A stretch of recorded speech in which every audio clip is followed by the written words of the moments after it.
തലക്കടിയേറ്റ് ആശുപത്രിയിൽ കിടക്കുന്ന ചെകുത്താൻ. ഉദ്യോഗജനകമായ നിമിഷങ്ങൾ. മനോഹര, ഇങ്ങോട്ട് വന്നേ. കമ്മീഷണറുടെ മകള്. മനോഹരമായ ട്വിസ്റ്റ്. അടിയേറ്റ് ആശുപത്രിയിൽ കിടക്കുന്ന നായകനെ കാണാനെത്തുന്ന നായിക. ഇരുവരും കണ്ടുമുട്ടുന്ന മുഹൂർത്തം പ്രണയത്തിലേക്ക്. കമ്മീഷണർ അറിഞ്ഞാൽ വീണ്ടും ട്വിസ്റ്റ്.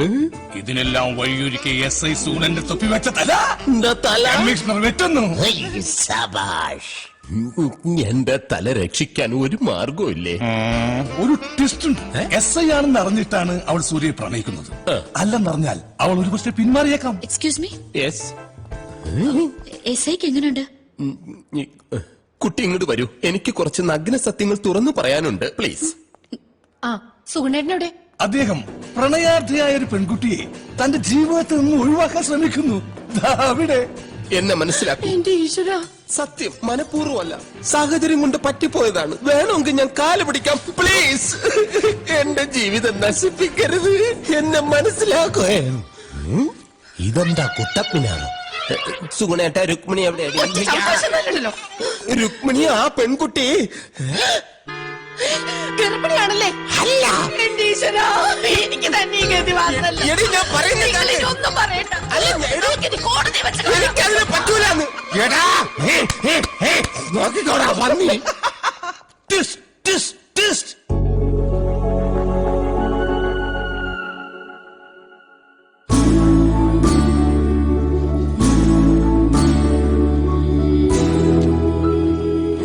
വേണ്ട.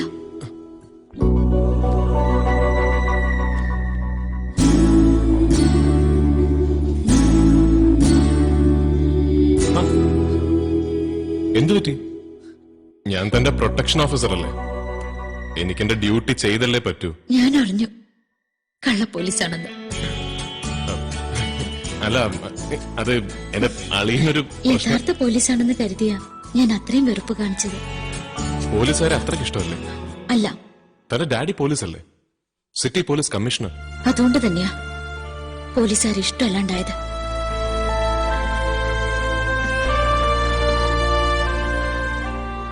അച്ഛന്റെ മരണശേഷം അമ്മയ്ക്ക് പറ്റിയൊരു അബദ്ധമായിരുന്നു ഈ കമ്മീഷണർ. എനിക്ക് 10 വയസ്സുള്ളപ്പോഴേ എന്റെ അമ്മ മരിച്ചത്, അല്ല കൊല്ലപ്പെട്ടത്.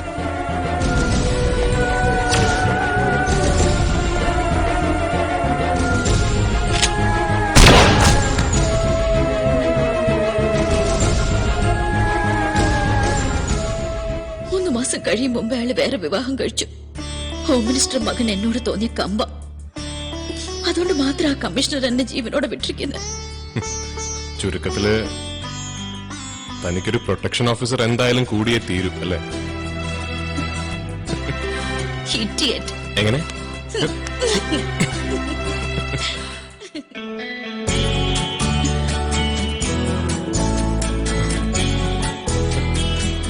അവർ അടുത്തു. ചെകുത്താനും മാലാഖയും ഒരിക്കലും പിരിയാനാകാത്ത വിധം അവരുടെ ഹൃദയങ്ങൾ ചേർന്നു കഴിഞ്ഞു. പ്രണയലോകത്തെ മാടപ്പിറാവുകളായി അവർ പറന്നു നടക്കുകയാണ്. നിങ്ങളിത് എന്താലോചിച്ചോണ്ടിരിക്കുക? അവരുടെ പ്രണയരംഗങ്ങൾ നീ നോക്കിക്കോ.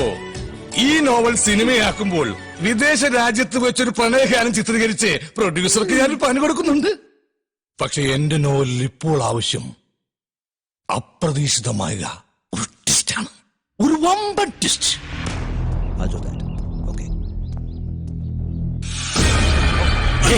No, please, you come with me. Shit.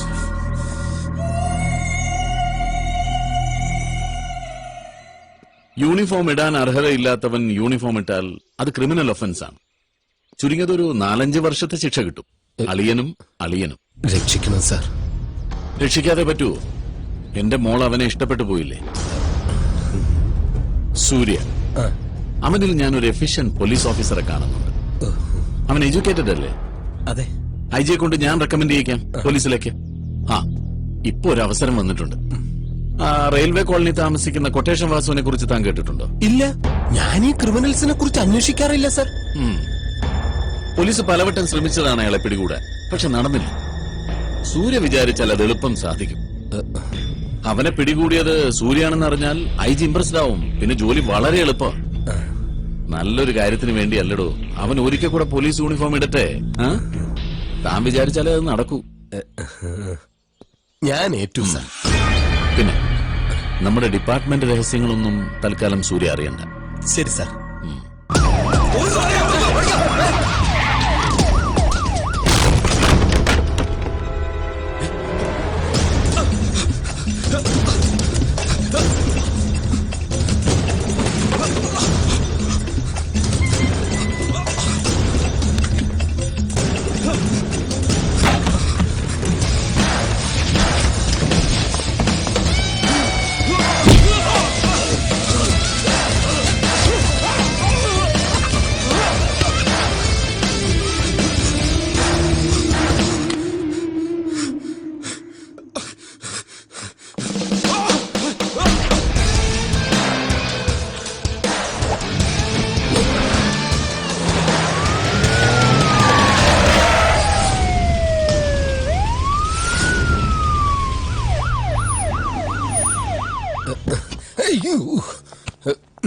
Sir, പിന്നെ സാറേ, ആ കൊട്ടേഷൻ വാസുവിനെ പറഞ്ഞു വിട്ടിട്ട് ആ മരമണ്ട സിയെ നമ്മുടെ സൂര്യയെ പിടിച്ച് അകത്തിട്ടേക്കുന്നു. അകത്തുണ്ട് സർ. ഡിസ്മിസ് ചെയ്യണ്ട സാറേ, സസ്പെൻഡ് ചെയ്താൽ മതി. കഞ്ഞി കുടിച്ച് പോട്ടെന്നെ. സൂര്യ താനൊന്ന് ഇറക്കി വിടവനെ, ഞാനൊന്ന് കാണട്ടെ.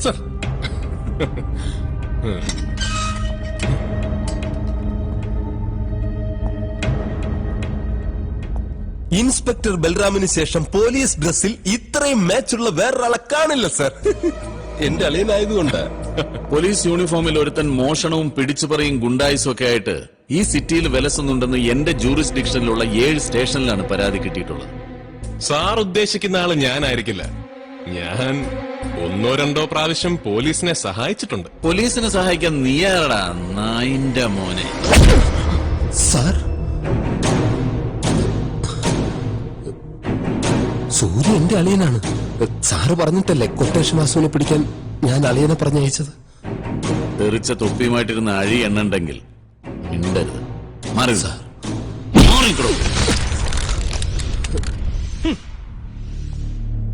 നിനക്ക് പ്രേമിക്കാൻ കണ്ടത് കമ്മീഷണറുടെ മകളെ, അതും ആഭ്യന്തരമന്ത്രിയുടെ മകന് കല്യാണം പറഞ്ഞു വെച്ചിരിക്കുന്ന പെണ്ണിനെ. സാർ, ഇത് ചതിയല്ലേ? അതെ, ചതിയാണ്. മനസ്സിലായില്ലേ? എടോ, ഒരു പെണ്ണിനെ പ്രേമിച്ചു എന്ന കുറ്റത്തിന് ഒരാളെ അറസ്റ്റ് ചെയ്യാൻ പറ്റുമോ? ഇപ്പൊ ഇവനിട്ടിരിക്കുന്ന ഈ യൂണിഫോം കണ്ടോ? ഇത് ജാമ്യമില്ലാത്ത വകുപ്പാ. ഇനി ഇതുപോലെ ഇല്ലാത്തതും തെളിയിക്കപ്പെടാത്തതുമായ പല കേസുകളും ഞാൻ ഇവന്റെ മേലെ അടിച്ചേൽപ്പിക്കും. അങ്ങനെ ഒരു 4-5 കൊല്ലം നിന്നെ അകത്തിട്ട് പൂട്ടാനുള്ള വകുപ്പ് ഞാൻ ഉണ്ടാക്കും. ആ കാലയളവിനുള്ളിൽ അശ്വതിയുടെ വിവാഹം ഞാൻ നടത്തിക്കോളാം.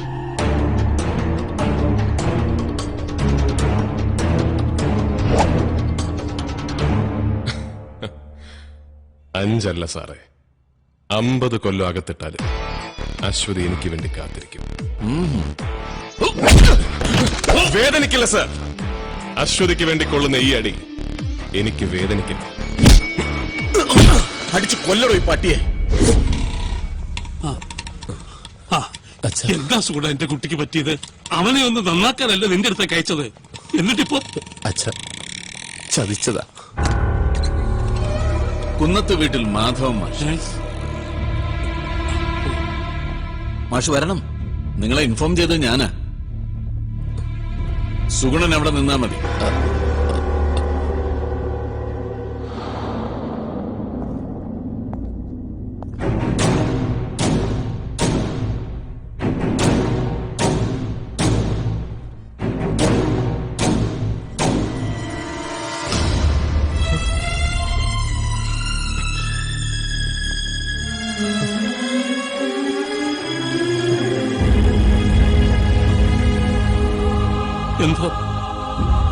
എന്താ ഞങ്ങളുടെ കുട്ടി ചെയ്ത കുറ്റം?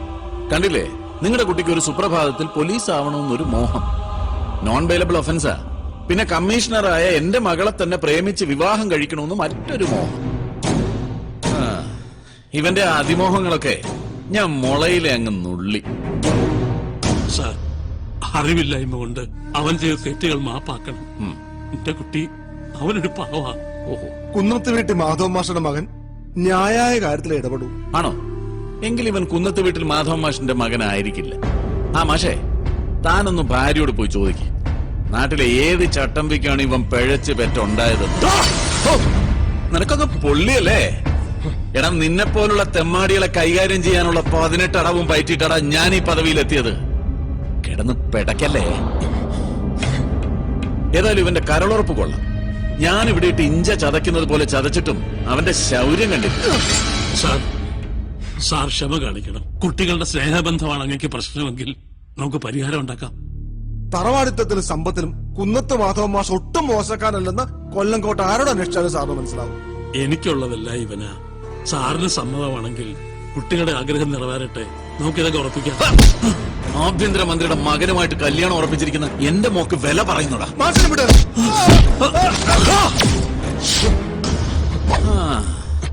എന്റെ അച്ഛനെ തൊട്ട നിന്റെ തന്ത ഒന്ന് തൊട്ടാ നിനക്കങ്ങ് പൊള്ളുമെങ്കിൽ ആ പൊള്ളൽ എനിക്കൊന്ന് കാണണം.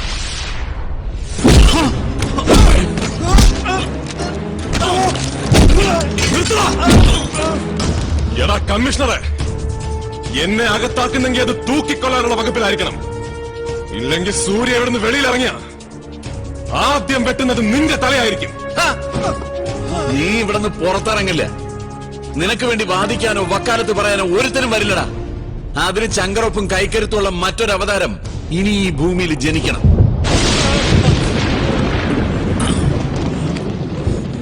അച്ഛാ, ഞാൻ പോലീസിലുള്ള വിശ്വാസം നഷ്ടപ്പെടുമ്പോഴാ ജനങ്ങൾ ഗുണ്ടകളെ സഹായത്തിന് വിളിക്കുന്നത്. നിയമവും രാഷ്ട്രീയക്കാരെയും കൈവെള്ളയിലിട്ട് അമ്മാനമാടുന്ന ഇയാളെ പോലുള്ളവരെ പിടിച്ചുകെട്ടി എന്റെ മകനെ രക്ഷിക്കാൻ എനിക്കറിയാം. ഇവൻ മാത്രമല്ല, എനിക്കിനി ഒരു മകൻ കൂടിയുണ്ട്. ഞാൻ വിളിച്ചാൽ അവൻ വരും. ഈ ലോകത്തിന്റെ ഏത് കോണിലുണ്ടെങ്കിലും ഈ കുന്നത്ത് മാധവ മാഷ് ചങ്കുപൊട്ടി പറയുക, കൊണ്ടുവരും ഞാൻ അവനെ.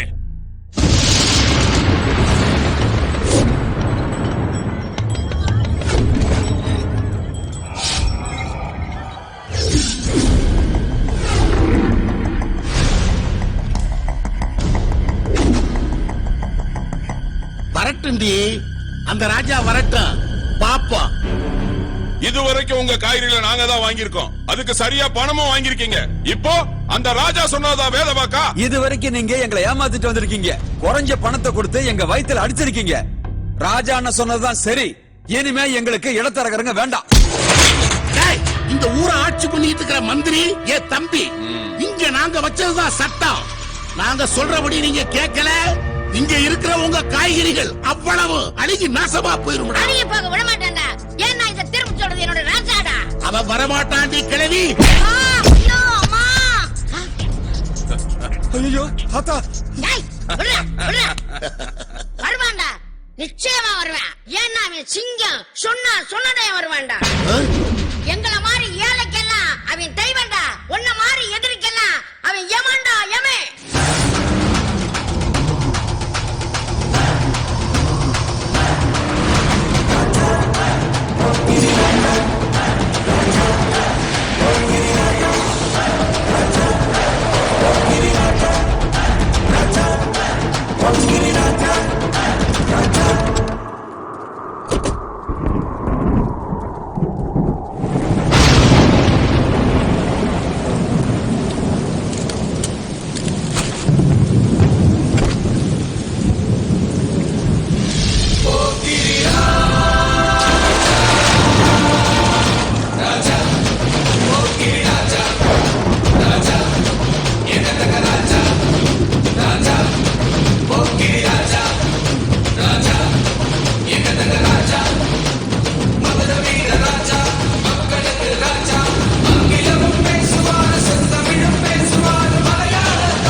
இது மதுரை இல்ல, மினிஸ்டர் பார்த்து சாரதி ஏரியா.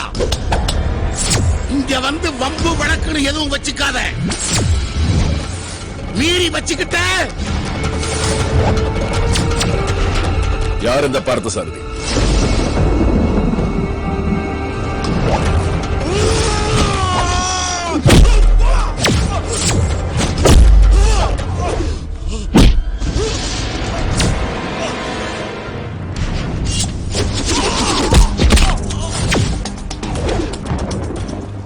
உங்ககிட்ட நான் எத்தனை வாட்டி சொல்லியிருக்கேன், ஆனா நீ கேட்கவே இல்லை. உன்னை திருத்தவே முடியாது.